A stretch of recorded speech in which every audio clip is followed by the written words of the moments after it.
It doesn't mean a military run state. It doesn't mean a armed forces dominated state like it is tried to be interpreted या उसकी तशरीह करने की कोशिश की जाती. That is what is hard state in our understanding is. अगर आप आइन और कानून के मुताबिक अपने तमाम मामलात को ले आएं बिला तफरीक, जिसमें कोई ख्वास नहीं है, आम और ख्वास बराबर हैं, तो ये हार्ड स्टेट होगी. उस हार्ड स्टेट के अंदर सिक्योरिटी होगी, स्टेबिलिटी होगी, उसके अंदर ग्रीवांसेस नहीं होंगी. So that is a question mark. And the second is the obligations versus rights. What does that mean? That means कि क्या हम अपने हकूक की बात करने से पहले अपने फ़राइज़ से आगाह हैं? We are all taking up grievances. उन ग्रीवांसेस के पीछे कहीं पे नारे लगाए जा रहे हैं, कहीं पे आंस भी इकट्ठे किए उठाए जा रहे हैं. And they are all based on हकूक. ये मेरा हक है, ये मेरा हक है, ये मेरा हक है. We can discern these rights also and the genuinity of these grievances बिल्कुल ठीक भी होंगी. लेकिन ये जो हकूक हैं, इसके पीछे, इसके पहले, इसके पीछे भी नहीं, इससे पहले हमारी कुछ ऑब्लिगेशंस हैं. Let me try to put the context in it constitutionally. Article 5 of the Constitution, what does it say? It comes before the Article 8 and beyond, जहाँ आपके fundamental rights की बात होती है. It reads, loyalty to the state and obedience to constitution and law. It says, loyalty to the state is the basic duty of every citizen, full stop. Absolute clear. It states, the part 2 states, obedience to the constitution and law is the inviolable obligation of every citizen wherever he may be. तो आइन आपका वाज़ेह है कि हमारी सबकी बुनियादी कुछ duties हैं, कुछ जिम्मेदारियां हैं, और वो क्या है कि we need to be loyal to the state. If we are loyal to the state, we are obedient to the constitution and law, and it is given in the constitution, so then you can talk about your rights. ये जो paradox है, इस paradox में हमें सबसे पहले अपनी obligations की बात करनी पड़ी. फील्ड मार्शल सईद आसिम मुनीर ने चंद दिन पहले इसकी निशानदेही करते हुए नेशनल वर्कशॉप बलोचिस्तान में बड़े वाज़े अंदाज में बात की कि yes, we talk about rights movement.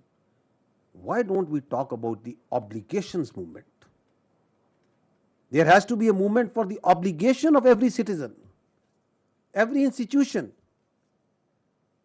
And what are these obligations? They are very clear, they are very simple. क्या ये obligation नहीं है हर शहरी की कि हमारी पहली, अव्वलीन और आखिरी आइडेंटिटी पाकिस्तानी हो? This is a very clear, very understandable obligation. ना कि हम तरजीह दें अपनी हसबियत को, अपनी फ़कीयत को, अपनी नस्लियत को, अपनी पंजाबियत को, पख्तूनियत को, बलोचियत को, कश्मीरियत को, सिंधियत को. Because our identity, we are a citizen of this state, so our first identity and the last identity and the foremost identity is being Pakistani. It's our obligation that we must acknowledge the fundamental position, the central position of the state of Pakistan in our lives. क्योंकि रियासत है तो सियासत है, रियासत है तो जान है, रियासत है तो नाम है. ये बड़ी बुनियादी ऑब्लिगेशंस है. Are we really working towards that? Let's think about it. Because जब हम इशू की बात करते हैं तो आगे जो मैं बात करूंगा, these are the two fundamental things from which all this security, stability, terrorism, grievances, rights, everything is in दोनों चीज़ों से जन्म लेती है. जी next, specific to Balochistan, the first thing that we have written is elitism and sardarism and desire to maintain status quo. You might be thinking कि ISPR will come and से कि जी इतने थकाने हो गए हैं, क्योंकि आज हमने असल इशू तक पहुंचना है। ये है बुनियादी इशू बलूचिस्तान में, क्योंकि ये वो कबीला है, ये वो हिस्सा है उस सोसाइटी का जो के ऊपर जिसकी कोई अपनी समझता मेरी ऑब्लिगेशन नहीं समझता, सिर्फ मेरे राइट्स हैं। The elites, the sardars, part of them, I'm not talking about all of them, who think कि ये जो स्टेटस को है दिस मस्ट बी मेंटेन्ड, वो स्टेटस को जो 1947 और उससे पहले से भी चला आ रहा है। और वो स्टेटस को क्या है? वो स्टेटस को ये है कि गरीब का बच्चा, नॉर्मल सिटीजन, पढ़े ना, तरक्की ना करे, वो इंजीनियर ना बने, डॉक्टर ना बने, फौज में ना जाए, इकोनॉमिस्ट ना बने, एग्रीकल्चरिस्ट ना बने, कारोबार ना करे, कुछ ना करे। क्यों? वो मेरा गुलाम रहे, वो मेरी जमियादों का ड्राइवर चले, वो मेरी मलेशिया में क्लशन को उठाए, वो मेरा गार्ड बन के आगे पीछे फिरे, क्योंकि मैं ख्वास हूं। I only have rights, I don't have any obligations.